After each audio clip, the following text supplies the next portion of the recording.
everyone, welcome to Asianet Samvad. I am Bhavna Nagaya. We have a wonderful guest with us. His language of speaking is music. His language of speaking is nature. His language of speaking is environment. He had every opportunity to be a film music director, but he has chosen a different way. We have with us two-time Grammy Award winner, Riki in our studio. So welcome to the show. Thank you so much, Bhavna. Great to be on your show again. Thank you. So for us, it's a bit nostalgic because a decade ago, you have given a wonderful song for us. So again, you are in our studio. So how are you feeling right now? No, of course, it's amazing. Life has come a full circle. I have, I'd composed that song Jai Hai Kannada Thai, which is about the nature of Karnataka so many years ago, and now I'm back in the studio, so it feels really good. If we can freeze a time for a second, if you look back, how do you describe yourself? How I describe myself? I think I'm pretty much obsessed with music. That's the kind of person I am. I've been a musician ever since I remember. So my whole life I've been two things, a musician and an environmentalist. And even right now when I'm talking to you, there is a background score that I'm composing in my head about our conversation. When I walk on the street, my steps are in a particular rhythm. So I'm completely obsessed with music, and I'm obsessed with the natural world and nature. So that's basically me. Environmentalist and music composer. Correct. This sounds different words, but you brought them together. So tell me about your journey, choosing music as your passion and your love towards nature. So while growing up, I grew up in the middle of nowhere. There were a lot of trees and wooded areas around my home. And we used to have a lot of creepy crawly animals like snakes and lizards and frogs and insects coming into our home. And my parents and my teachers used to always tell me that as soon as you see these animals, step on them or kill them or run away from them.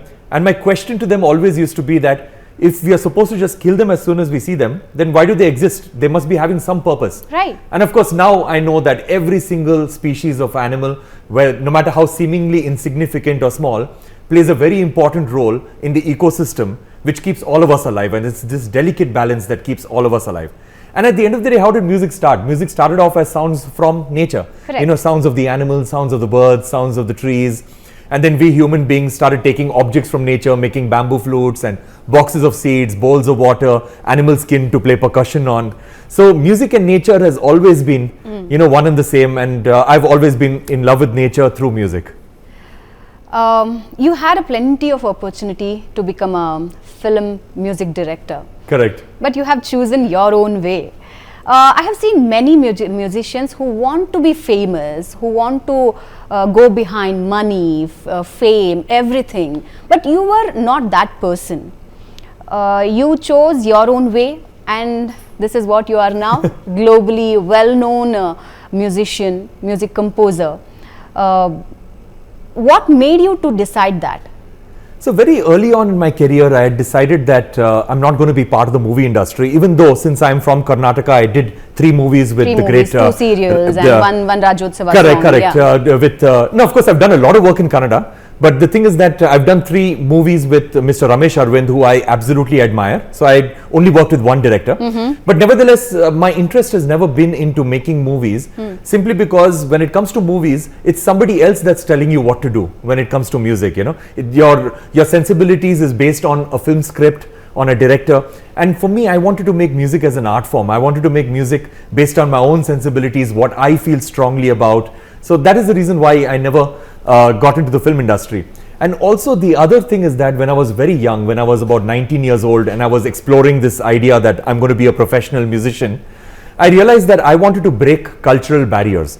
And when it came to Bollywood music and film music in general across languages, musicians, when they go abroad, they get full audiences, they get full stadiums, they get large audiences. But those audiences are only people from the Indian diaspora. So when a famous composer or a famous singer goes abroad and plays like New Jersey or New York or Moscow or someplace, they only get Indian people in the audience. Whereas for me, I wanted to take my Indian music and I wanted people from all over the world to listen to it, and I wanted to break cultural barriers. And this breaking of cultural barriers, it's not been done by the film industry. it has actually been done by the classical musicians. Like if you, while Pandit Ravi Shankar was alive, if you had gone to a concert of his, then people from all over the world would be at his concert. Same thing with Pandit Vishwa Mohan Bhatt, Ustad Zakir Hussain, Ustad Allah Rakha, Ali Akbar Khan, all these amazing people. So I wanted to go in that direction. So I wanted to break cultural barriers. I wanted people who are normally not exposed to Indian music to learn and to listen to and to appreciate Indian music, and that's how my career was made. You used every single platform globally to underline Indian philosophy. Yeah. It can be Vasudhaiva Kutumbakam, it can be Asatoma Sadgamaya, Winds of Samsara. Yeah. So how the world received it? No, it's been amazing because India has got a wealth of ancient knowledge which the world can truly benefit from. Like if you look at Vasudhaiva Kutumbakam itself, it means coexistence, it means the world is one family. But nowadays what happens is that we've sort of lost that meaning. All over the world. When we think about coexistence, we only think about coexistence between, Hindus, Muslims, Sikhs, Christians, Jews, Buddhists, Jains, basically different parts of the human species, when actually Vasudhaiva Kutumbakam is much more than that. It is about coexistence with all life. And that is what is key to our survival. Coexisting with all life, the forest, the wildlife, and also the elements of nature, that is the water we drink, the air we breathe, the land we walk on. And if we just learn how to coexist the way our ancient people of India would coexist with nature, I think we will solve all our problems. Whenever I hear your music, I can feel the nature in it. Yeah. I can feel the green in it. I can feel the natural music in it. Whenever you start composing, what will be your thought process? So it usually starts with something that comes to my mind, like for example, I walk into a forest and I see a lot of beauty. So then I want to celebrate that beauty. Like for example, in my Grammy-winning album Divine Tides, I had this song called Himalayas, and that was because I visited the Himalayas. I'd visited the Himalayas for performing for our Indian Army. So I did a concert in Ladakh for 12,000 army soldiers. It was one of the greatest experiences of my life, standing on stage and surrounded by mountains at an elevation of 12,000 feet.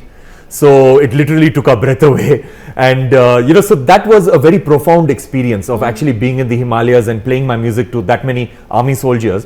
So I needed to encapsulate that in my music, so I created a song called Himalayas, just as a memory and just to celebrate the Himalayas. Then I've got another song called Love Divine, where I read about human and elephant conflict. This problem that is happening between humans and elephants, where it's almost like a war-like situation that's happening in the fringe areas of forests, where there's a loss of life, loss of property on both sides, of the human side and the elephant side. So then that is when I thought that, all right, I need to make a song about this. I need to express my feelings through this song. So then I created this song called Love Divine. So that is how it works. It always starts with something that I feel strongly about, and then it's all about me trying to communicate that feeling through music. For this question, I know the answer, but still I want to hear from you.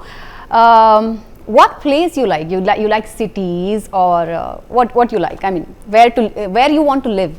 So, I mean, I would love to live in the middle of the forest. That would be my favorite place, but I would also need a strong internet connection. Okay. So that's why. So I would say a mix between the cities and even rural areas. I love visiting rural areas. I've done collaborations with tribal musicians and tribal farmers in rural areas from Chhattisgarh, Orissa, North Karnataka, in Andhra Pradesh, in Araku Valley. So I love being in these places. Also, I love being in the forest. So basically, I would say a mix of all these different landscapes is where I would like to live, not just in one place. But currently my home is obviously Bangalore, and it's always going to be my home, simply because of one reason, because my dogs are in Bangalore. Okay. So you can travel with family everywhere. How many dogs you have? I've got 2 dogs. 2 dogs, and you can travel with family everywhere, but you cannot travel with your dogs everywhere. So I believe that wherever your dogs are, that's where your home is. Okay, so wonderful. Okay, in a very young age, you started joining hands with UN organizations. Correct. And many leaders came together to congratulate you. A very rare Indian musicians get that honor. So what made you to think like? So I've been working with the United Nations for more than 10 years now, and I'm their goodwill ambassador. I'm their global ambassador for various organizations. So I have always loved working with the United Nations because it's a global organization, it's an intergovernmental organization. But most importantly, the United Nations does not believe in working against a government. No matter how much, let's say they dislike a government, Okay. if it's a democratically elected government, they always want to work with the government. Acha. You know, and they want to figure out solutions together. They want to work together to figure out solutions. And that's how my philosophy has always been. So even though protest is extremely important, activism is extremely important, that's not the path that I've taken. For me, it's all about inspiring people into action. You know, there's a very famous saying that, you know, that at the end of the day, we as human beings, we'll only protect things that we love. We will only love things that we understand, and we will only understand things that we are taught. So for me, my mission is to make everyone fall in love with the natural world and nature, and hopefully through that love, we will find it within ourselves to protect. Have you been in any situation where you have to choose either commercial music or your passion? That's not been there for the last few years, because I've been very clear about it, that the only kind of music that I'm going to put out is music that I'm not embarrassed about. Okay. That music that I feel comes truly from me. So for the last few years, like for example, in 2014, whatever music that you hear from 2014 of mine, that would define me as what kind of a person I was in 2014. 2018, that's the kind of person I was in 2018. So it's very easy to find out what kind of a person I am just by listening to my music, because every single piece of music that I've made since then is a part of me. That's wonderful. Let's go back to 2015, Yeah. where you won first Grammy Award for Winds of Samsara. Correct. How was the moment? Now, of course, it was an exhilarating moment, because you know, a lot of people say that that you know that I don't like awards, and you know, and I'm not into awards and all of that stuff. And to an extent, they are true. What they're saying is correct. But whenever you look at awards, they can be looked at as two ways. One is basically vanity, you know, that, oh, I won an award, I'm better than everybody else. But that's the wrong way to look at an award. Okay. I believe that awards are really important because they give you a platform. Okay. And they give you credibility, they give you a platform. And especially for my kind of music, which has such a strong message about positive social impact for society, for the environment, I need a wider and wider audience to reach out to. So these awards give you a platform so that you can do bigger and better things, number one. And number two is that you can reach out to more people, and more people will take you seriously because you won an award. So that's why for me, awards are really, really important, because it gives you that platform to have a bigger voice. Which award would you like to compare, Indian award to Grammy? So the thing about the Grammys is that even though the Grammys are given out in America, it is not actually considered to be an American award. Okay. It's just like the Olympics, where, you know, anybody anywhere in the world can win a Grammy. You know, I'm an Indian person sitting and making music in India, but I've won 2 Grammys. There are people from all over the world who won these awards because it's the biggest music award in the whole world. So one cannot compare an award from any country to the Grammys, because like India's got a lot of music awards like GMA and Filmfare and all of that stuff, but you have to be a resident of India to actually win these awards. Whereas the Grammys, you can be living anywhere in the world and you can win it, just like the Olympics. Okay. So that is why I believe that the Grammys is a great award, because it's very inclusive, and you can be sitting down in any country, in any corner of the globe, but if you've got excellence in music, you can actually win the award. So I'm very grateful for that. Do you think there is a lack of a pure music award in India? True, because the thing, but more important than that, the issue in India when it comes to awards in general is that the celebrities are bigger than the award. So like what happens is that when it is an award and you need to invite celebrities so that you get more ratings, you know. So that is the issue in India, and that will take time to solve. It's not like it's unsolvable, it will take time to solve. Whereas with these international awards like the Oscars, the Cannes Film Festival in France, and you know, and the Grammys, the award is bigger than the star. So the stars are like, you know, dying to win the award, or they really they mark their calendar off because they want to attend the award and all of that stuff. So that is where the awards get a little more credibility, because those awards juries and all of that stuff, they do not care about who the artist is. They just care about musical excellence, and they do not care whether the artist is going to attend the ceremony or not. They just give the award to the person who deserves it the best. Many musicians or youngsters, music students are worried about their future in India. What do you say about it? So I would say that a career in the arts is a very, very good career. It's very, very good career. But you know, one has to figure out for themselves whether they can actually do this career or not. So I believe that each and every person who wants to become a musician, who wants to become an artist or a filmmaker, like one of these non-traditional career paths, they have to be these two things, along with being a fantastic artist. You have to be really, really good at your art. But in addition to that, you have to have leadership capabilities. You have to have leadership capabilities because you have to work with teams, because art is not an isolated entity. You have to have teams, you have to have musicians, you have to have filmmakers, you have to have people who make videos, makeup artists, all of that stuff. So you have to have that good leadership capabilities. And second thing is that you have to be an entrepreneur, because you have to constantly sell a product, and that product is you. So you have to constantly be selling yourself, and you have to be really, really good at selling yourself, because nobody else is going to believe in you as much as you believe in yourself. True. So that's why it's important to sell yourself. And coming back to the leadership thing, many people ask me that, oh, but I cannot convince my parents. How do I convince my parents? That's a problem youngsters No, but face. I believe that you have to have the leadership quality to be able to convince your parents. Because if you cannot convince your parents, you're not going to be able to convince the audience that you're a good musician. So that's what. If you cannot convince your parents, then maybe engineering and medicine and MBA is better for you. But the thing is that the only way you should become an artist, if you are able to convince your parents, no matter how strict they are. Okay. You should be able to convince your parents, and your parents should be absolutely convinced that you're going to be an amazing artist and you're going to be successful at what you're doing, and only then become an artist. Were you been in this situation ever? Many, many times. Many times. My parents hated the fact that I wanted to become a musician, because they felt music is a hobby, You have to have some sort of a profession. Like, how can you be a musician? So I had a lot of fights and arguments with my parents, and then I reached a compromise with my father. Okay. That my father told me that finish off a degree in dental surgery, that is a BDS degree, and once you finish off that degree, he'll never question me again for the rest of my life. So I went to 5 years of college, and and I studied dentistry, and then at the end of 5 years, I did not know anything about dentistry, but I got a degree, which is a testimony to the education system nowadays. But nevertheless, I got the degree, and then I got into full-time music. But even while I was doing my dentistry, from 9 to 5, I would go to college, and after 5 o'clock, I would be in some studio doing music professionally. So my parents were already convinced by the time I reached my final year of dentistry that this guy is going to be a successful musician. So there was no question about it. After I got my degree, I gave the certificate to my father, and then my father was very happy with me becoming a musician, because he knew that I was already doing well as a musician. Did they ever question you about your path? Because as per my knowledge, your family comes from a cinema background, especially your grandpa. No, but that's only my grandfather. That's Grandfather. it. Yeah. Okay. But everybody else are doctors in my family. So that's why. So that's why it was very hard on me, because my dad's a second generation doctor, and my dad's like a very, very big time academic. Like, studied all over the world, studied in London, studied in America, studied in Maulana Azad Medical College in New Delhi. So it was very difficult to convince him. Okay. So Mr. Cage, a lot of things yet to speak. So, but our executive chairman Rajesh Kalra would like to ask some questions. Kalra sir, good afternoon. Please go ahead. Yeah, good afternoon, and thank you, Riki. I think I was listening into some of the questions being asked. Obviously, they are very well prepared, and I came in principally to thank you for making the music, and also to tell you that what a great thing you're doing for this nation. Thank you so much. Just had a very simple couple of questions. One of them is, India is known as the land of ragas.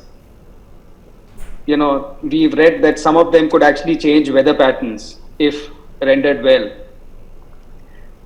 Do you think that we have influenced the world music in a way that it's being recognized because of the ragas that we have? No, absolutely. Because when it comes to Indian music academics, Indian music is so well fleshed out in terms of ragas, where you have scales which are so well defined. But more importantly than that, I've always believed that it's Indian classical musicians that are doing so much of work in spreading Indian culture and Indian traditions when it comes to music all over the world, because they're constantly breaking cultural barriers, as I'd mentioned earlier in this interview. And not only that, when it comes to younger musicians in India, there is this thought that if you want to get global recognition, then you have to play music in English, you have to play Western music, you have to basically cater to the Western audiences by playing their kind of music. But that's not true at all. Because if you look at the people who have actually won Grammy Awards in the past, and people who have gotten massive Western recognition in the past, like people like Pandit Ravi Shankar, Pandit Vishwamohan Bhatt, Ustad Zakir Hussain, and of course me too. The thing is that all these amazing people have basically dug deep into their own roots, and they have tried to figure out what is it that defines us as Indian people, and they've played Indian music all over the world, and they've gotten recognition for that. And in fact, I've not found a single person in India who has played Western music and gotten recognition globally. So I believe that in India, this should be an encouragement to all younger musicians that please dig deep into your roots, understand what is it that makes you Indian culturally, and showcase that to the world, and you will get global recognition for that.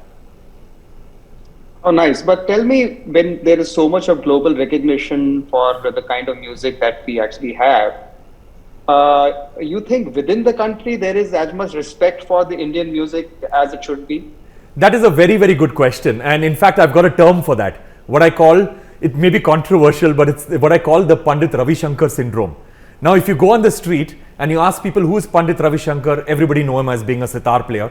You ask them questions about him, everybody knows daughters are Nora Jones, Anushka Shankar, he's won the Bharat Ratna, made sitar popular all over the world. But you ask them, name one song of Pandit Ravi Shankar, nobody in India knows. Or hum one song of his, nobody knows. Or forget that, name one album of Pandit Ravi Shankar, nobody knows. So everybody know him as a personality, but nobody knows his music. And that is a problem unique to India, because if you go to San Francisco, the Bay Area, you go to New York, you ask people to hum music of Pandit Ravi Shankar, everybody knows that. And everybody knows his albums, everybody knows his songs. So that is something that needs to change in India, and I believe that the reason for this being is that, that the film industries all over India have got such a huge grip on the music industry that people cannot look beyond that. So I believe that the younger generation will change that, hopefully, and it is changing slowly. How nice to know that. Riki, you have repeatedly been looked at as a musician from India who's recognized at the world stage for music that has international appeal. What do you think we need to do to get more and more acceptance of Indian music at the world stage? Even more than what it is right now, not just the classical music. Is there anything else that can be done? Look at the tribal music, look at the music, folk music and all these things. Some of it I see does get, used here and there and people talk about it. But do you see a pattern emerging or something needs to be done to do that? Absolutely. And it's very, very good that you brought up the topic of folk music and tribal music and traditional art forms, musical art forms in India besides the classical music traditions. So I've been working with the Baul musicians in Bengal, and in fact I did this documentary along with two of my friends, which is now on the Mubi platform. So now the thing is that this particular film was 4 years in the making, where we showcased Baul musicians who are leading the life of Baul music, not just Baul musicians who are using Baul music as a genre of music, but people who are leading the Baul music life, because at the end of the day, it's a 1,000-year-old tradition. It's a beautiful tradition of empowerment. It's a beautiful tradition of people moving away from the caste system. So the thing is that we need to empower more and more of these traditional folk forms which have got a wealth of knowledge, not just in music, but in terms of lyrics, about how to coexist with nature, in terms of how to live peacefully with all human beings, with the plants, with the animals, with the elements of nature as I described. Also about how to lead your life in a very simplistic fashion. So these are all a wealth of knowledge that I think the world can truly benefit from. I've also collaborated with tribal farmers in Araku Valley, did a song called the One with Earth song, also with tribal musicians from North Karnataka. So the thing is that I believe that these art forms need to be showcased, they need to be recorded, they need to be, because at the end of the day, these art forms have never been documented because they've been orally passed down from generation to generation. And I think with digital recording technology within everybody's reach, I think we need to highlight these art forms, we need to record them, and we need to showcase them to the rest of the world. And also keep them for posterity, because we might lose them otherwise. Absolutely, absolutely. Great. You've heard that, what was the gentleman who has made a full song based on just the recordings of the nature in 1 year? Remember that? True. And I love those kind of recordings where you use sounds of nature and you create music out of that. But then again, it's an ideological difference from me, even though I love listening to that kind of music. It's the difference between taking a photograph and the difference between making a painting. Now, when you, let's say if I were to take a photograph of you, then based on the lighting conditions, based on your mood for the moment, I take a verbatim picture of exactly how you are, and that's what's documented. Whereas if I were to make a painting of you, then it's open to a little bit of interpretation where I can bring a little bit of your soul into the painting. So that's what I believe when I represent nature through music. Rather than taking a photograph and actually recording the music as it is, I prefer to use musical instruments like the flute, like the sitar, like the human voice, like an orchestra, to represent the soul of what I am experiencing within nature and creating music on that. So that is the way that I prefer making my music, rather than actually recording sounds and making music on that. Oh, wonderful. Sounds good. Bhavna, I have no more questions. As I said, I just wanted to, bung in and ask a few questions, which I have done. All yours. Thank you. I've been, just happy listening to his responses so far. Thank you so much. Thanks so much, Riki. Thank you so much. Thank An you so honor much. to actually meet you like this. Thank you. No, it's a honor is all ours. I can tell Yes. you, our entire channel is grateful that you are there, Oh, thank you. and thanks to you. Thank you so much. Thank you. Please Thank go you. ahead. I might listen in for a while and then get out. For the Westerners or the foreigners, if it comes to the Indian music, a very common people who have very less knowledge about music, they would say it's Bollywood music. Yes. How to change this situation? How to introduce them our own culture, our own music? No, I guess there has to be a lot more support for musical forms besides Bollywood, and a lot more people need to create music on this. When there's a lot of content, it will get disseminated and it will get spread. Because the thing about the film music is that film music can never become popular globally, in my opinion, to people who are non-Indians, simply because at the end of the day, what is it? It's basically Western hip-hop music, Western pop music with Indian languages as lyrics. That's what it is actually. There are very, very few film songs which actually go into folk traditions or go into very pure and good classical traditions, but most of it is just Western pop music with Indian languages as lyrics. So I guess we need to support a lot of musicians who are creating who are creating music based on folk forms and on Indian classical forms, and and more younger people need to make music based on this, so that there is a lot of content for people to listen to. What's your suggestion for the younger people? So as I said, my suggestion is just simply this, that dig deep into your roots and figure out what is it that makes you who you are, and create music on that, because don't try to beat the Western musicians at their own game. Okay. Because at the end of the day, a Western musician will not be able to play the sitar as well as an Indian musician, because it's in our blood. We understand the rags as part of our part of our DNA. So that is why. So basically, create music about stuff that makes you who you are. Or let's say, even if you identify yourself as a Western musician or a rock musician, bring in an element of your surroundings, because you've been living in India for so long. So don't tell me that your music is purely Western, even though you've been living in India. You've been listening to so much of music in India. You've been meeting so many Indian people. You've been living around Indian people and Indian culture and traditions. So don't tell me that a part of that hasn't gotten into you. It's just like, that if an Indian person wants to make a pasta, so they will look at the best of recipes from Italy or from MasterChef, make a very authentic pasta. But just before it goes on the table, there'll be some chili powder which will go into it, and there'll be some turmeric powder which will go into it. Authentic pasta nobody likes. Indians. Yeah, so that's it. There'll always be a little bit of that will go into it, because That's that's Indian how we made are. pasta. That's how we are. When I order a pizza, the first thing that goes on is chili flakes, because that's how we are as Indian people. So it has to be the same with music too. Correct. Wonderful. So let's talk about this year. It's again one of the memorable years for you. Second Grammy Award. Correct. Divine Tides. Tell us about that. So Divine Tides, ever since I won the Grammy for my previous album in 2015, I've been wanting to make a follow-up to that album. And there were lots of thoughts and ideas in my mind, but I've never had the time to actually record them because of my absolutely relentless touring schedule. Like, for example, in 2019, I did 70 concerts in 13 countries. So I'm just living off a suitcase, going from city to city. But then the pandemic hit in 2020, and then we all were forced to stay indoors. Correct. So I was in my studio, and then I started creating and recording this album, but then I needed a very strong collaborator. And I decided that I want to work with Stuart Copeland. I've grown up with posters of him on my wall, and and he's been my greatest idol when it comes to music. 5-time Grammy Award winner, 75 million copies of albums sold. So then I reached out to him, and to my immense luck, he said that, all right, let's work on this album together. Oh, wow. I'll give you like how much of a time you want, and let's work on this album. So we worked on this album together, him in Los Angeles, me in India. I changed my sleep timing so I could match his timings, because our AM is their PM. Yes. So that's the way it is. So basically we worked together, became the best of friends, became very, very close.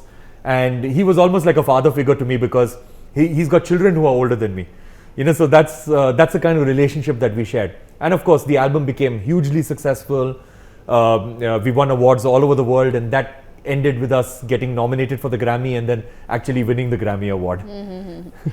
So, for the musician, every instrument is favorite. Correct. They like every instrument. Correct. For Riki Cage, which is the favorite instrument and why? So I guess for me, the instrument that I play is the piano and the keyboards. Piano. So that's my instrument. But at the same time, I love instruments which sound as close to the human voice as possible. Like instruments like the flute. Oh, the flute is as expressive as the human voice, Like if you want to make a very emotional piece of music, then either you can use the human voice or you can use the flute. Other instruments are the violin is also like that. The sarangi is also like that. So all these instruments which can move a person emotionally and sounds as close to the human voice, those are the instruments which I absolutely love. Till date, your journey is spectacular. It's beautiful. But every human being will be having their own dreams. Correct. If they fulfill it, again there will be another dream. So what's your future dreams? Yeah, that's very true that you fulfill a dream, then you have another dream. But then again, my life went completely upside down because the Grammys were always considered like an unattainable dream for me. Like, sitting down in India, how is it even possible? Like, I would just watch the Grammys on television and I would be like, I would not even imagine myself in that position because it was unattainable. But then I won my first Grammy when I was 33. And then suddenly you're like, okay, what is my dream right now, Because I won the biggest music award in the world. So you feel this sense of gratefulness and this humility that, that what am I supposed to do now? But then of course, my dreams are about creating a more environmentally conscious society, to get people to do their own part. Because the biggest threat, in my opinion, when it comes to the environment in India, you have climate change, you have species extinction, you have loss of biodiversity, deforestation, you have plastics pollution, air pollution. But the biggest threat is the constant thought that everybody has that somebody else will make a difference, that it's not up to me. Government will make a difference, intergovernmental bodies, politicians, leaders, corporations will make a difference. When the truth is that the only way we can bring about meaningful change is if we change ourselves. But everybody feel that if I stop using plastic, what difference will it make? If I use public transportation, what difference will it make, if I lead my life responsibly, what difference will it make? But that will make such a huge difference because everybody needs to change their own lives in their own tiny capacity and in an incremental way, because that is all that matters. Everybody should just do whatever everybody talks about changing the world, but everybody should talk about changing themselves first. So that is what I want to do through my music. Many people say that it is highly impossible in Indian society or Indian kind of a country. Is it true? It's not highly impossible. It's just that we have not empowered ourselves to believe that the small tiny changes that we make within our own lives actually matter. So what we need to do is that we need to empower ourselves, and we need to empower everybody else to believe that if you do the small thing in your life, it will make a huge difference. So that is what we need to empower ourselves to believe that we matter, and the small things that we do matter. Any suggestions to the Karnataka government to empower arts forms? So of course I've got plenty of suggestions always, but what artists require is places to perform. So I think that what we need is some really, really good, high quality, international quality places to perform. Because if you go to foreign countries, like for example in New York, you've got Carnegie Hall. In Sydney, you've got the Sydney Opera House. So when a tourist comes to these cities, they do not care about who is performing. They just want to go to the hall to watch a performance. Okay. And I think that will encourage the arts in our city in a very, very big way, and in our state in a very big way, having beautiful places to perform and world-class places to perform. Second thing I would say that again, empowering tribal art forms when it comes to music, and empowering folk forms when it comes to music, where you give them a bigger stage rather than having an event and just putting them there for for flavor's sake, to show that this is the culture of Karnataka. Giving them a big stage and making them the main performers. I think that would be really important, to give them the respect of the art form. I think that would be really important. Places to perform and empowering local art forms on a big stage. It should be a subject in education system? Absolutely. So the thing about music is that music education is extremely important in schools, and I'll explain to you why. Not everybody has to become a musician while studying music in schools, but people who have a basic foundation knowledge in music appreciate music better. So me as a musician, I will not try to create music where I'm creating it very simple so that everybody will understand and everybody will appreciate. I, as a musician, if I know that people will appreciate music and music which is a little more complex, I'll make music of an art form which is slightly higher and better. So basically, if you have music education in schools, you will get more people who will appreciate better forms of music, and that way musicians will be encouraged to make better and better music and more higher quality music, and it will uplift the art form in general. You know, so I believe music education in schools is very important to uplift the art form itself in a state. And I think Karnataka will benefit very highly by making music education compulsory in schools. Thank you so much, Mr. Riki Cage. It was wonderful having you in our show. Thank you so much, and it's been an honor to speak to you again. Thank you. So viewers, this is our proud Indian, proud Kannadiga, Grammy Award winner Riki Cage. With this, we are ending this program. Thank you so much. আমাদের video ভালো লাগলে like এবং share করুন। Comment সেকশনে গিয়ে জানান আপনাদের মতামত। আরও ভিডিও পেতে আমাদের চ্যানেল সাবস্ক্রাইব করুন এবং প্রতি মুহূর্তে খবরের আপডেট পেতে প্রেস করুন বেল আইকন।